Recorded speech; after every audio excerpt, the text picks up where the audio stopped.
Welcome to the podcast. Thanks for having me. Had to invite myself on, but you know how it goes. Do you know what?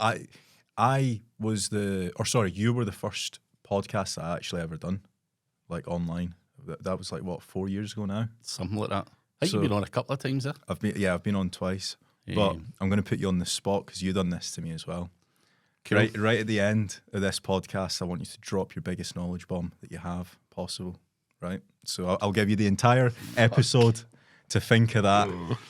Right, that's cool. But for anyone that doesn't know who Craig Campbell is, I'm sure a lot of people will do. What are you mainly known for? Talking a lot of shite on stage. Digital marketing, been an SEO for 22 years, so I mainly known for that and talking on stage recently and doing podcasts, YouTube stuff. But I've been doing it since the early days, so it's been a long ride. That's one thing that I want to focus on because I feel like a lot of people would want to try and get on stage, and I feel like there's probably no better person, right? Because you've spoken Vegas, Dubai, Thailand. You've spoke on the biggest stages that there is. How did you get into speaking? by blag. So people don't realise. People think you can just waltz up and you've got all this knowledge and people want you to be on there. No one cares about you, really. Mm-hmm. There's more to that game getting on that stage. And for me, it's a wee bit corrupt, if you like. If your face doesn't fit or if you don't know the right guy, you're not getting on that. It's very difficult to get on that stage. Certainly it was for me anyway. So I applied to places for ages. Nobody was having me at all. So I went down the route of doing a couple of local meetups just to see how I reacted to speaking. And then I was fortunate enough to get picked up by SEMrush, done a lot of webinars with them. Mm-hmm. And they were kindly able to get me a few slots speaking because the guy, Fernando, who does a lot of their speaking, was obviously maybe in Mexico. So they're like, Craig, can you speak at Search Leads? So that was one of the ones that I done properly, a proper event, done Brighton SEO, paid for a stand there and paid for a speaking slot. So I think they never even bothered replying to my years worth of pitches prior to that. So they just wanted the money. They just wanted my money, aye. So, and a lot of people, when you talk to them, they're like, what, you paid? You're like, fuck, I had no option. I had to do something to allow people to let me on that stage. And I think obviously from there, if you perform, you give something decent, you give some tricks or whatever it might be, then of course you get asked back for other ones and stuff like that. But the reality is, getting into speaking, think of it from an organiser's point of view. See if you've got no following. You're not worth anything to them. If you can't sell tickets, you're not worth anything to them. So it's always going to be the guys with a bit of a following, a bit of a character. Mm-hmm. So you need to build up to that. Do you know what I mean? You can't go on stage, and you've seen it yourself. Some of the people that are on these stages can barely string a sentence together. So they're not, and I don't, I'm not a professional speaker or anything like that, but, you have to be able to go up there and perform. And if you don't, you're not getting back on. It's as simple as that. If you go up there with a kind of dulcet tone and, monotone voice, yes, this is SEO, you're dead. Yeah, no, I get that.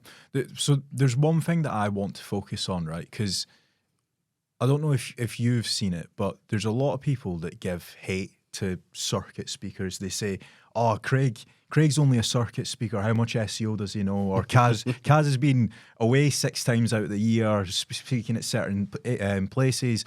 What's your thoughts on that? Because I get it when they're saying that, but obviously I also know how hard you work in the background when you're not speaking.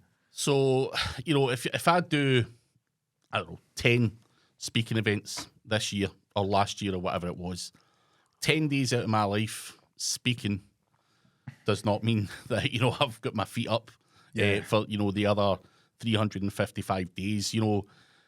I've been in the industry for longer than most. I have staff who do a lot of work. You know, I've got a lot of people who do heavy lifting.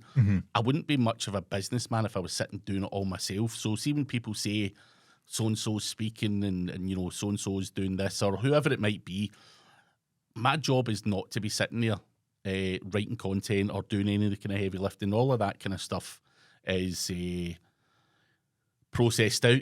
You know, you've got other members of staff to do it, so you do have time to market yourself. And what are you, the guy that sits in his mum's dungeon doing all of these kind of weird and wonderful things, or are you going to go out there and market yourself? And it tends to be the people that are slagging the people that are out there marketing themselves are the ones that are sitting in their dungeon making no money. So you've got a choice to make. Do I want to be that guy under there pretending to do all of this work, or do I want to go out for 10 days a year and market myself on the biggest stages whilst giving something back? That's all I would say. No, yeah, I get it. It's I feel like the people that say that are the ones that are building the links themselves. They are uploading the content themselves. They are writing the content themselves, and it's like, well, we've got staff that does that. Do you know what I mean? More fool you. Like, I can upload content if I want. Don't want to spend 10 hours a day doing it or writing it or whatever. So, yeah, more fool them. But again, you've got to, what are you? You know, I think as you grow in SEO, you become more of a businessman than an SEO. So, I can assure you of anyone that I know ain't sitting doing the grunt work. Nobody is doing the grunt work. They do have teams, and that's just what it is. And if people don't like that, then you know, don't hate the player. Yeah. So another thing that I want to speak to you about is obviously you had an SEO agency and you pivoted away from that more so into the consulting side. Yep.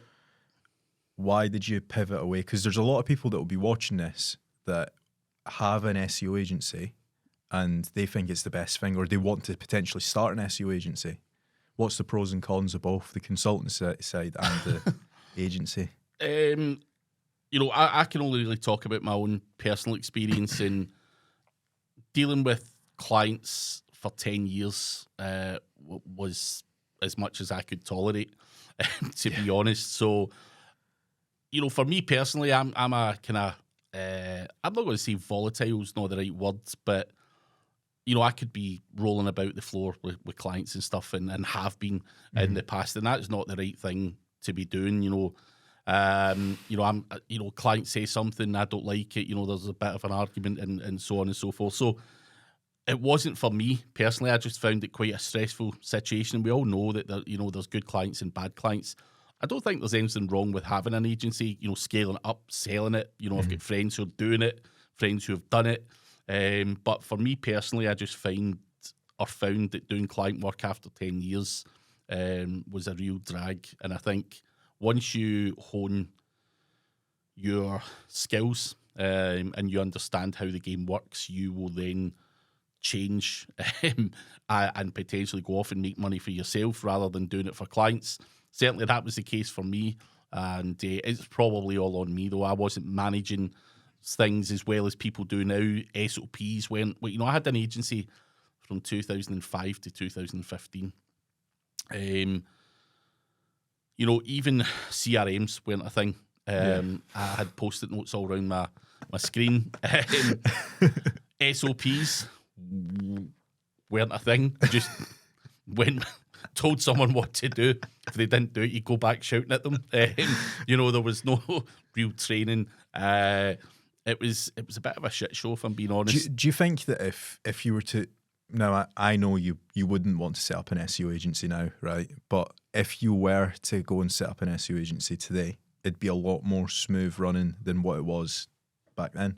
Aye, a lot more. I mean, when I say I get away from an agency in 2015, I actually had one up until last year when my business partner wanted to go on and do his own thing.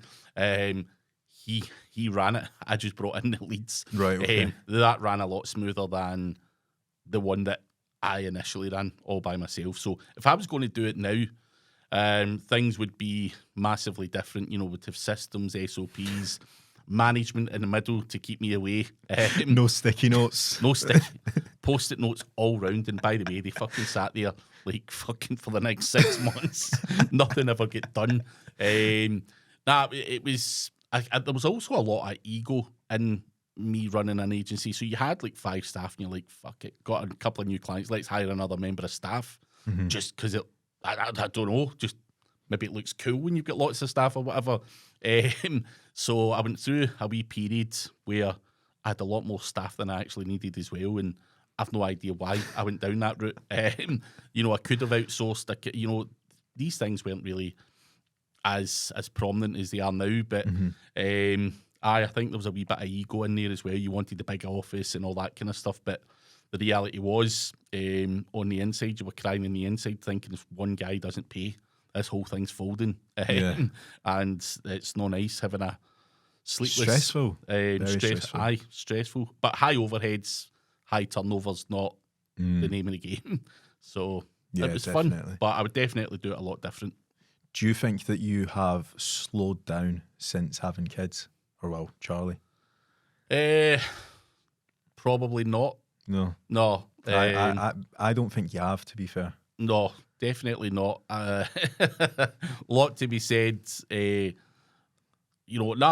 probably been busier than ever. Even when I had him, we took him his first year, 2019. He was born. He was in 9 different countries in his first year. With me speaking, I used to take them to all the conferences, and then obviously COVID hit. But since obviously COVID went away, he's been in nursery, been in school, so I'm not able to take him around and stuff. But yeah, I've done as much as ever. So right, okay. And getting involved in more businesses than ever. So definitely not slowed down. If anything, probably taken on too much. Do you know what? It's funny you say that, because I asked the exact same question to Dooley, and he said the exact same thing. He says, I've probably... He's obviously a lot more wise with his time, because obviously you're dedicating a few hours or, I don't know, a day or on the weekend, stuff like that to your kids. But he said the exact same thing. He says, if anything, I've probably started more businesses and ventured into different avenues. Why do you think that is? It's just the opportunity. When you are in the situation that you're in just now, you're presented with opportunities. People want to work with you. People want to leverage your following. And all these kind of things. So you're presented with opportunities every day of the week. And there really is only so much I can get involved in. And being the greedy bass that I am, I just take them all. Yes. And then you don't do anything that effectively. So, my goal going into 2014 is to cut away the stuff that I'm not. 2024, you mean? Yeah, what did I say? 2014. Jesus Christ, that's old age. So the goal for that is to kind of spend my time wisely, and maybe I'll have to park a few opportunities that I've got or got involved in, because I'm just not spending the right time in them.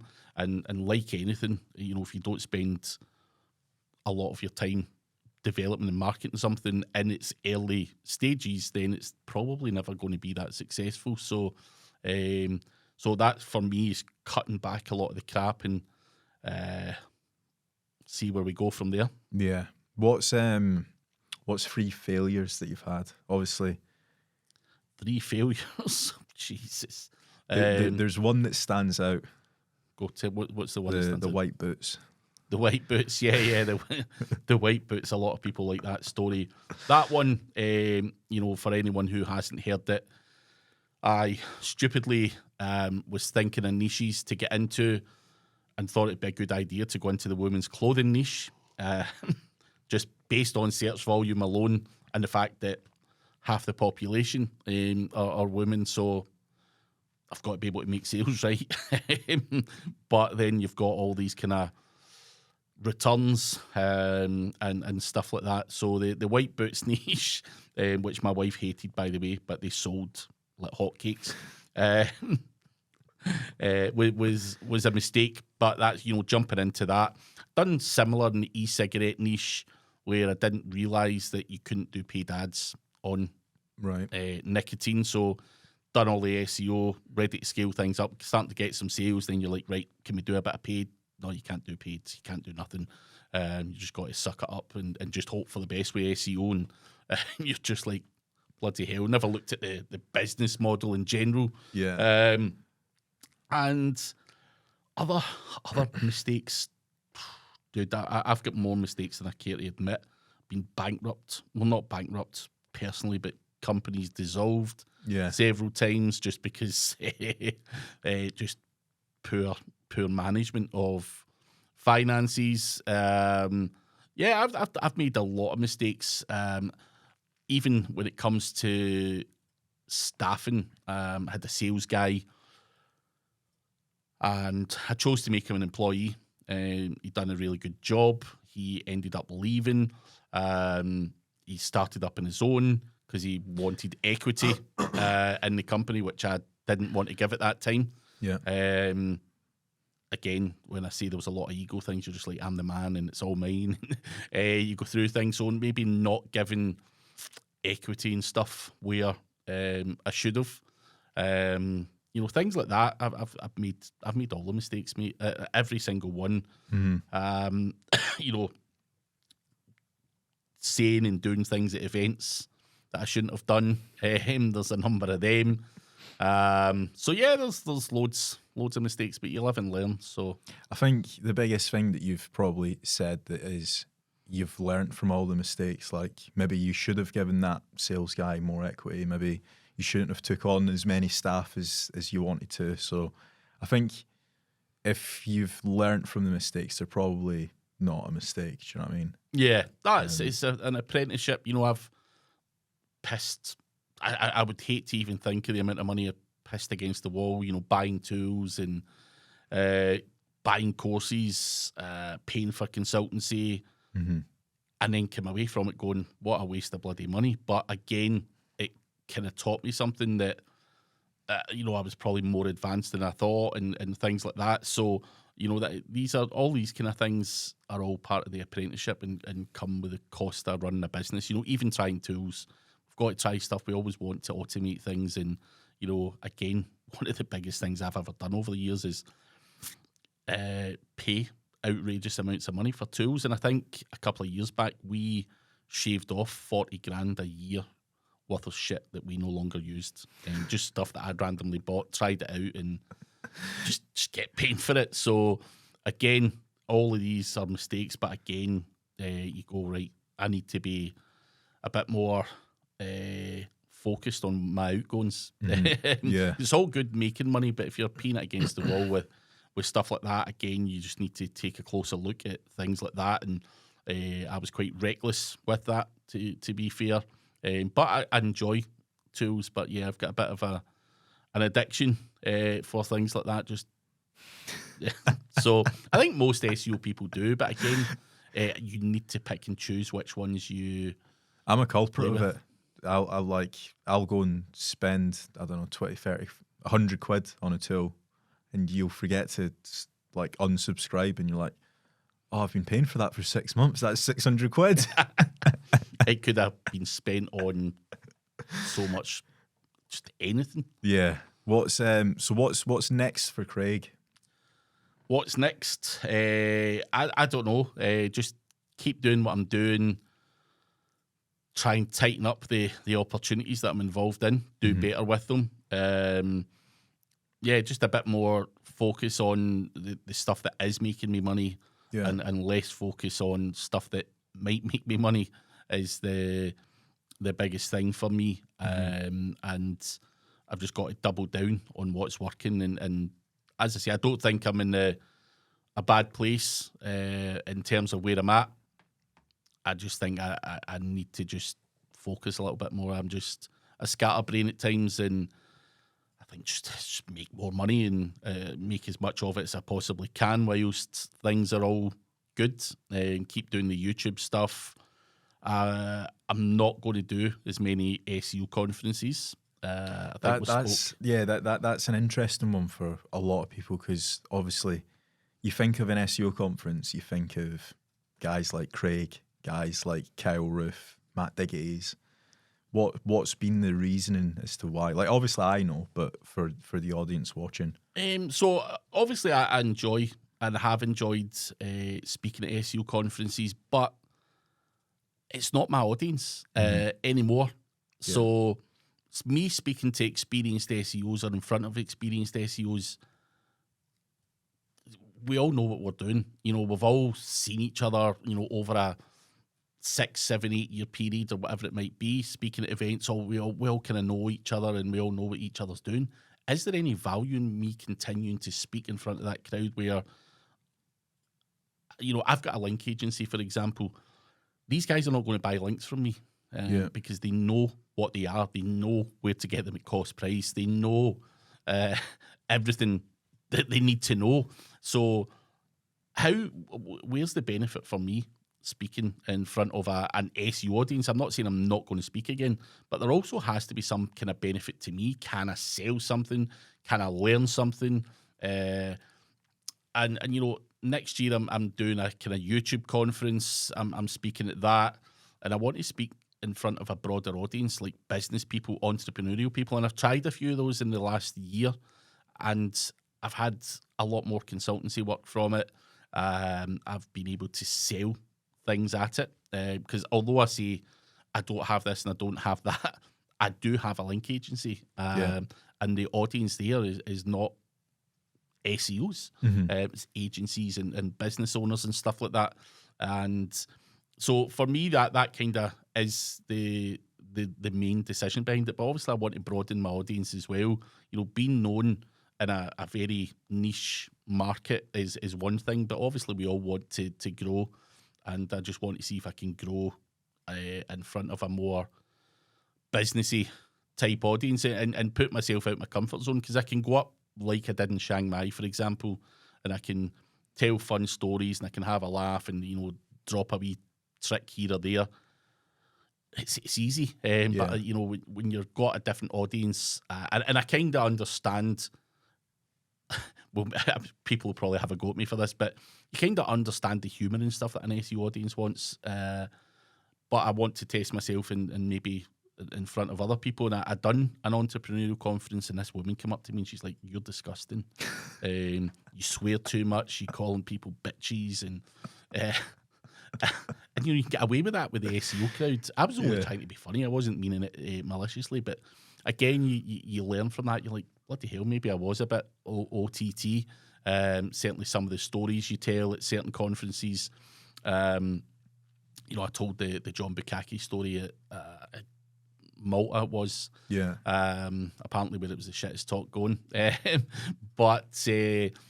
you know, and I walked on stage saying, does anyone know what a bukkake is? And I was telling the John Bukkake story, and a woman stood up and walked out. So again, you're like, oh, you don't want that to happen. But I think, you know, a lot of people did enjoy it, and they got, you know, my point in that talk was, if your back's against the wall, which it is, you know, when you're doing gambling and stuff, and you're having to think outside the box, you maybe have to do things, you know, whatever. That's where I get it. That story comes in. And some people got it, but some people are like, nah, he's just a... I think, do you know what's really interesting that you've just brought up? The fact that from one conference to another, it's a completely different audience. And for example, my first talk of the year was Affiliate Gathering, then it was Search Birmingham. Now, those two are completely different audiences, right? So Search Birmingham, more of a blogger, I'd say, community. Yeah. Search Birmingham, more black hats. So you can get away with the crazy stories, calling people bitches and stuff like that. But you can't... And then I had Estonia after that, and you can't do that Search Birmingham talk in Estonia. Then, for example, I had Vegas, I had... Chiang Mai, and it's all just different audiences, so you definitely need to understand who your audience is. It would be interesting to see how people would react to your talk at Chiang Mai but at a business conference, because I don't think that would go down well. No, probably not. But again, that's something that just comes with experience. You learn. Yeah. You know, as I was speaking to Matt Diggity before it, he's like, I want you to talk about some black hat stuff and, whatever. And he kind of leaves it up to you. And I'm like, right, I need to sit and think about how I'm going to play this, because most of these people know me. They'll know a lot of the stories. So how can I stand out from the crowd? You can't just make up new stories. Some people will try and make up some stuff and call it a different name or whatever. But, how can you go on that stage and leave with people going, that was decent? And that's where you just have to be a wee bit creative and funny with it as well. And, maybe a bit borderline with some of the stuff that you say as well. And I think, you've just got to try stuff, and it could massively go against you as well. Because I remember one time, what I'm going to say, right? At SEO Butler's event. Oh, God, yeah. So, for anyone who doesn't know this story, we were at an event, SEO Butler, down at Brighton, and everyone in the room knew each other. So it was just going for the wildest, craziest, and half of the stuff was made up. But a few people got hold of what was being said and twisted it, and that was like Chinese whispers. Yeah, let's just say that there was a few people in that crowd that didn't know us, that didn't know that we were joking, and they took it very, very seriously, and they were scared for the rest of the night. Yeah. So again, you need to understand your audience and also be careful, because things like that can come back and maybe have legal implications and stuff like that, which is not obviously meant. You're meant to be just tongue having a laugh, just having a joke. Before you know it, you could be ending up with a lawsuit in your your hand. So yeah, you just definitely need to be careful on how close you go to the line. So again, I've learned from those mistakes. And how do you combat hate? Because you get quite a lot. Like if somebody said to me who gets the most hate in the SEO community, it would probably be you, Charles, Float, and I don't know, maybe a Matt Diggity. To be fair, he's got quite a loyal. Maybe a Kyle Roof. He gets a bit of hate as well, a little bit. But how do you combat it? Because you seem to get a lot of it. I've had every weirdo under the sun. I've had people threatening to cut my throat. Here in Glasgow, I've had punches thrown at me at conferences. I don't bother anymore. It used to annoy me, but because obviously if you're looking at someone saying something, you're just like, you bastard. I'm going to go in there and wade in, fighting for your life. But surely there was like a flipping point. You're like, do you know what? It's not even worth my time. This. No, it annoyed me for years, if I'm being honest. I can't remember what that flipping point was, but obviously you see it happening to everyone. I've spoke to Charles, I've spoke to Matthew Woodward, I think I've spoke to Diggity on it at different points. Or, if I'm getting something, Diggity might reach out to me and go, Craig, what's happening here? What do you think about this? Or he just wants a wee rant. You're like, or how would you deal with this situation? So we've all had it. No matter who you are, whether you're David Beckham, Tom Cruise, doesn't matter what industry you're in, you are copping it, whether you like it or not. And it just takes a bit of time getting your head around that. And someone, I can't remember who said it, but I seen a video on it. No one ever talks about anyone who's not doing well. So you're not hearing about, Joe Bloggs, who's maybe not earning a lot. No one's giving him stick. So anyone who puts their face out there, whether it's an actor, whether it's a footballer, whether it's anything else, you are getting it. And you just have to say, do you know what?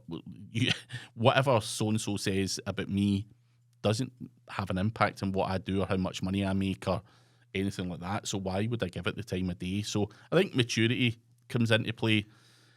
I don't expect everyone to agree with what I say. I am wrong a lot of the time. Not in terms of what I say. What I say, I believe to be true. But yeah, I fuck things up, same as everyone else. And and I'm prepared to hold my hands up and say, I was wrong on that, or I got it wrong. But so what? Yeah. What's the big deal? So for somebody that's wanting to start doing more talks, be more public with their brand or their face, what's like some advice that you would give to somebody like that? I just think if you've not got thick enough skin to, take the abuse, just don't get involved. My advice would be, it's great. I can never sit here and say putting myself out there has been a bad thing. I've made a lot of money from it. I have made a lot of friends through it. I have done a lot of business deals through it. Everything's positive. And, for 90% of the time, even the people come up, Craig, you said something 2 years ago, just a small thing, thank you for it, because it changed things like that. So you get a lot of that, and a lot of people don't talk about that kind of thing. You do get a lot of positives from it. The hatred and the negative side of it is only a very small part of it. I've probably had, there'll be people using flippant comments out there, probably hundreds of times against me, but the reality is someone properly coming for me, like proper hating my guts, has been a handful of people. So, people don't have to agree with something I've said.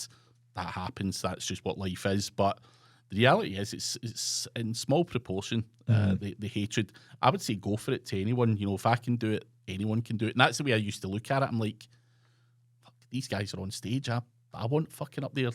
Let me up. I want to go up and, put my point across. And you've done it. Many people I know have done it. And I think it's a good thing to do, but it's not for everyone. I would say to someone, don't force yourself to be that. Is it always the best thing being known in your industry? It's not always the best thing. I go to Chiang Mai, for example, and I have to hide in my hotel room because, you're going out into a taxi and people are running up to you with a laptop. Hey, Craig, look at this crypto website I've got. You're like, dude, come on, man. I'm trying to go and get my dinner. So do you know what? Like you've mentioned that. So Chiang Mai just went. That was my first Chiang Mai, and you had mentioned like the sheer volume of people just coming up to you asking for photos, and same with Dooley. And I was like, nah, it can't be that bad. Oh, it was. It wasn't bad, but it was like a bit overwhelming at times where you're just trying to eat your dinner and people are coming up to you like, oh, really nice talk, or can I take a photo and stuff. It's like, wow. It's nice. Don't get me wrong. It's nice to have people like that. But when you go there and that's not your thing, you're not used to that. You just do your everyday thing and then you go there and people are, it's exhausting. It really is exhausting. You're standing talking, like after you're talking all that, people are waiting to talk to you. Can I ask you this? Can I ask you that? And that goes on all night. And you're just like, fuck me. So it's whilst it's fun, it can be exhausting. So, I find it exhausting. So it's... Yeah, it definitely is. One thing that I want to speak to you about is mentorship. And I think that there's a few people that I could name just off the top of my head that you have played a massive role in their growth. Like, for example, myself, Gary Wilson, Dooley, for example, even guys like, for example, Charles Float would probably say that you have helped them along the way, whether it's combat and help or with SEO strategies and stuff like that. Why are you so kind in that sense? Because a lot of people, right, this is the general public of what people think of Craig. I would say he's a tatted up guy from Glasgow, roughest city in Europe, right? He's probably killed a few people. Obviously, you've not, but that's what people see when you're on stage. They see you as quite a rough guy. Obviously, you're not. You're quite kind. Yeah. So why did I do it? Yeah, why did you do the mentorship? I think people have done it to me in the past. I've spoke to many people over the years, Dooley being one of them. me and Dooley are of a similar age, but probably haven't ever always get everything right. So you'll be like, what do you think of this? Or what you doing for that? So, you know, I think people have been kind enough to help me over the years, and I think obviously you do it back for other people. Like Gary, for example, as well. You know, young guy. I liked his attitude. Got talking before you know it. He's following me to every conference, and why not? Why, you know, my thing is why not? I mean, he still never even bought me a beer, but I think it's just the right thing to do yourself. If you ask for advice or whatever, again, why not? You know, I like to think I can phone up people and ask for help in certain things. So I like to think I give back, and I think that's what you do in business. You know, it's not all about making money. You've got to, you know, build a network. It's not what you know. Sometimes it's who you know, and sometimes you've got to give to receive. And you know, people have helped me, so I'll help other people. And you know, I don't expect to. You know, I don't sit and play a massive part. You know, a lot of people go, you know, you've helped this guy or helped that guy. It's not like I've sat with that person for 2 years solid or anything like that. You know, you help people with some more than others. Yeah, definitely. But I find it good to give back. I get a good sense of reward for helping people move on to the next level. Obviously, I can only do it for so many people, and it always tends to be people that I end up fairly friendly with. And stuff like that. You know, you get a lot of people that do try and get help and advice, and you try and help as much as you can. But I think just sometimes locality and stuff like that helps as well. Certainly for where young Gary is concerned, he was here. He was able to come to my house. He was able to come to the office, so you can help and he can see things. And he's obviously developed into a bit of a monster, shall we call it? And I think if I've helped him in any small way, then happy days. It's good to see him doing well. Yeah, definitely.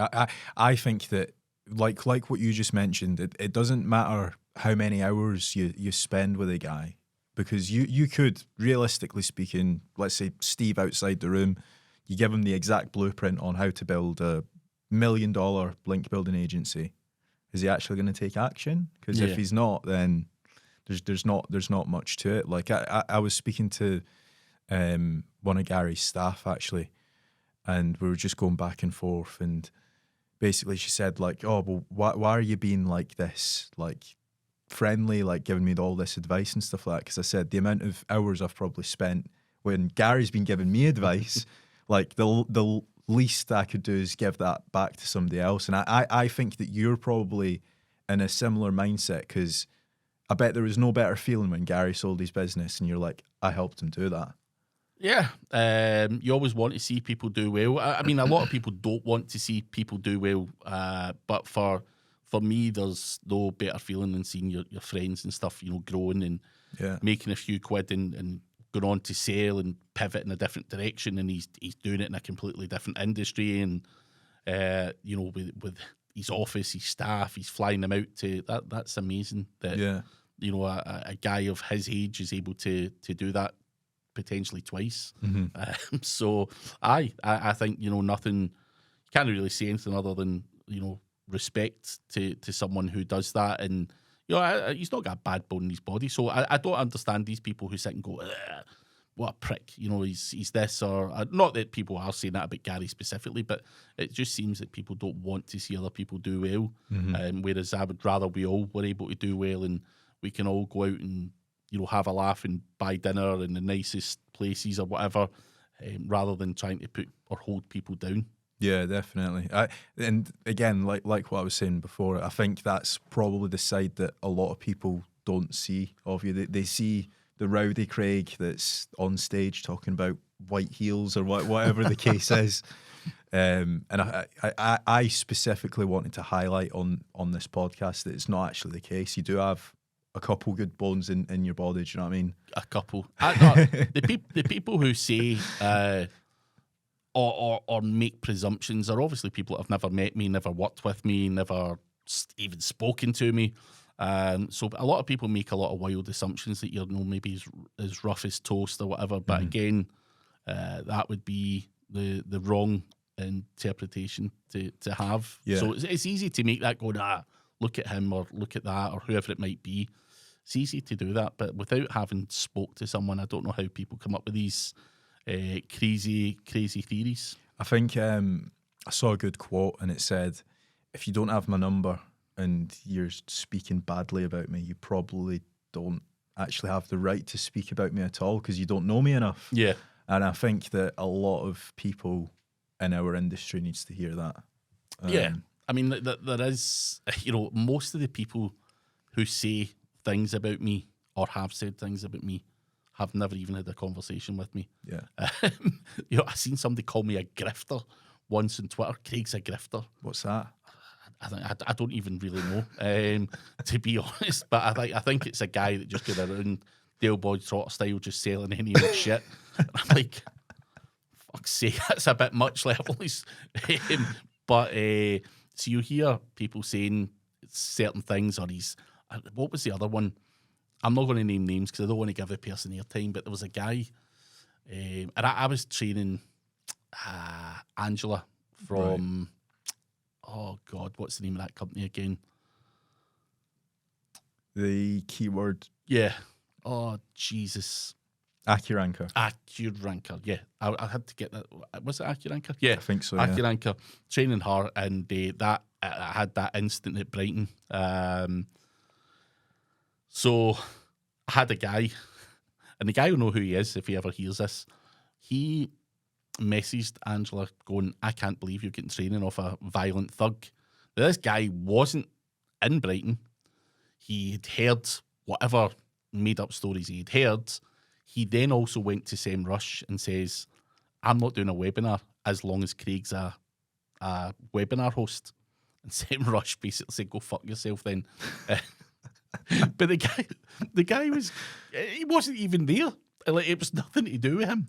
And the guy was going about saying things like that. And he probably thinks I don't know that. But word did get back to me. And I remember I phoned up the agency once and I'm like, can I speak to him? And they're like, who's calling? And I said my name. And they're like, why do you want to speak to him? And I think it was the boss I was speaking to. And I says, guy's mouthing off, talking a lot of crap. I just want to understand why. Like, in a situation that's nothing to do with him. But again, people put their noses into other people's business and somehow make it their own. I've no idea why, but and what transpired from that Brighton incident was that someone threw a punch at my wife who was 8 months pregnant, and I retaliated. So I think even the police said I deserved a medal for the restraint that I had. Yeah. And again, people didn't hear that side of the story. They heard that I threw a punch and was causing a ruckus. Chinese whispers. Sorry for standing there. What's the alternative? Me just to stand there and let my wife get punched? Yeah. Sorry for being the biggest loser in the world, guys. Just let my wife get beat up by a couple of Rainman type SEO guys just for the hell of it, and I was too much of a pussy to not do anything about it. So that's the alternative, and if that makes me the bad guy or whatever, then so be it. I feel like people just want to listen to whatever makes them happy. That's probably... I love making up stories and adding bits on and making things. Oh, you don't need to tell me. Not what they seem. But that's obviously in a closed setting. I think there's a difference between doing that in a closed group of friends and trying to do it publicly and getting everyone else to believe it. Yeah, definitely. What's been one biggest fuck up that you've had this year where you're like, I can't believe I've done that? It could be anything. It could be, I don't know, missing a flight. It could be SEO related, business, anything. One of the biggest fuck ups. Jesus Christ, you like putting people on the spot. God. Wait, I've got one. Go on. I've got one. Inviting you to La Manga. Well, sorry. I need to retract that. You inviting yourself, Dillamanga, and me allowing that to happen. I didn't invite him, just so we're clear. Right, should we clear this up? Let's clear it up. Go for it. Definitely. So for anybody that's watching, basically what ended up happening is there was a big, massive shit in the toilet, and I got the blame for it. Now, it definitely wasn't me. So it leaves either yourself or Gary. And now Gary isn't here, so I think it'd probably be best to just blame it on him. Because this is gonna go back and forth for an extra 10 minutes. I just need for people to hear the full story, right? So I'll try and do it as short a time as I possibly can. So guys, Kazra and Gary stayed in my Airbnb. So we're all ready to go. Everyone's had a good time, all that kind of stuff. Everything's great. So Kazra's flight is at like 10 a.m. So he has to leave the Airbnb at 7 a.m. Is that right? Yeah. Me and Gary were flying home to Glasgow. Our flight wasn't until 2 in the afternoon, so we didn't have to get up until like 10. So I wake up about 9 o'clock to 2 missed calls from you. True or false? Yeah, no, that's true. And I phoned you and you said, your words to me were, I heard you in the toilet in the middle of the night. Now, I have no idea what he's talking about. No idea. I'm like, what are you talking about? He says, I heard someone doing a shit. Blah, blah, blah, blah, blah. Now, we have a conversation, whatever. Kazra gets to the airport. We say cheerio. And I walk out my bedroom. And it's 35 degrees, by the way. And go into the toilet, and I nearly collapse with the smell of shit. Someone had shit on the floor. Hold on a minute. There's gaps in this story. Where? So you were upstairs, and you had your own toilet. Yeah. So you think that I would walk upstairs, pass through your room? No, just to be clear, right? The toilet was not in my room. The toilet was in the hallway. Well, I didn't even know that. Right. But anyway, you think I would just blitzed up, walk up, take a shit in your toilet, and just leave? That's exactly what happened. Okay. Right. And by the way, guys, I get charged £214 for cleaning fees from Airbnb and got a bad review. And no one's owned up to it. Now, there was only 3 of us in the house, me, Kazra, and Gary. Kazra suspiciously phoned me asking me if I'd been to the toilet. Now, what was that all about? I just heard someone in the middle of the night walk around, so I automatically assumed that it was you. So it's never got. 6 months later, we've never got to the bottom of this. So that is the story. Poopgate. So that was probably the biggest mistake. Is sharing. Would you share an Airbnb with me again? No. I've came to the conclusion now. I'm just going to go into hotel rooms and that's it. People have got their own. I don't like all that stuff. So, well, so at the start of the podcast, I said biggest knowledge bomb. Biggest knowledge bomb. Jesus. You put me on the spot when I was on your podcast. I've not even thought about the biggest knowledge bomb. Biggest knowledge bomb. Don't share an Airbnb with Gary. That could be it. Biggest knowledge bomb is don't listen to the Chinese whispers. That's a good one. That is a really good one. Actually have a conversation with the person. Do you know what? The amount of people that actually spread Chinese whispers, whether it's rumours about yourself or rumours about me, or SEO strategies that they've not even tested, and then it goes into like a bigger picture and people start believing it, it's quite a massive issue. Massive issue. That's scary. Yeah. And I've tested that test. So I think you were there. We were in Dooley's office once. We had the minus 40 pixels to the left. Yeah. And all the other stuff, Holly's Dungeon on the whiteboard or whatever it was, and people weren't zooming in to the people in the picture to see them. They were zooming in on the whiteboard to see what was on there, and started believing it all. Then you start getting your phone starts ringing 5 minutes after it's up on Facebook, And people are like, "What? Hey, what's this? What's this? What's that? How do you send links to the HT access file?" So all of the crap of the day does get believed, but people, I see it a lot. People just throw something out, and you're like, "Have you actually tried that?" Nah, but someone said it was good, and you're like, "Dude, don't do that." Like, it happens in my mastermind a lot, where people will share something that they've not tried yet, and you're like, "Guys, you can't." Everyone's like an impulsive buyer here. You can't just chuck. Do you know what? I think that's probably the best thing about having a mastermind is the fact that you can very quickly come to the conclusion of if that fact or that saying is true or false. Because say for example, I don't know how many people you've got in your mastermind, but let's say you've got 100 people in that group. If somebody goes in and says that, I don't know, the loop-to-link method works really well and you should do it on all your PBNs, you could very quickly pick that apart and say, no, it doesn't, mate. That's a load of shit. Yeah.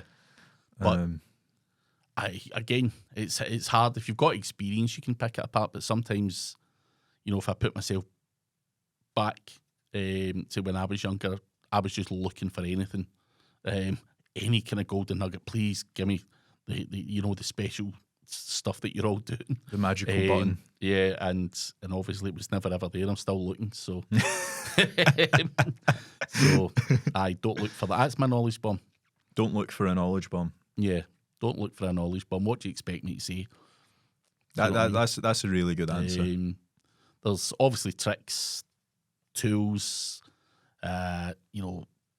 whatever. You could run through all that stuff that's mentioned in all the kind of talks, but people are expecting you to come up with some weird Python script that plugs into ChatGPT and also plugs into your social media, and it also plugs into your emails, and it just does all your work for you. That's called the virtual assistant. Sadly, I don't have anything as clever as that, so I'm just playing with the same old crap that everybody is. Yeah. So where can people find you? I feel like we can speak for hours. I said the same thing when I was doing Gary, but where can people find you? Just look for Craig Campbell SEO on YouTube, Instagram, Twitter, or just go to craigcampbellseo.com and you'll be able to find what rogue activities that I'm getting up to. Right, cheers for coming on. Cheers, mate.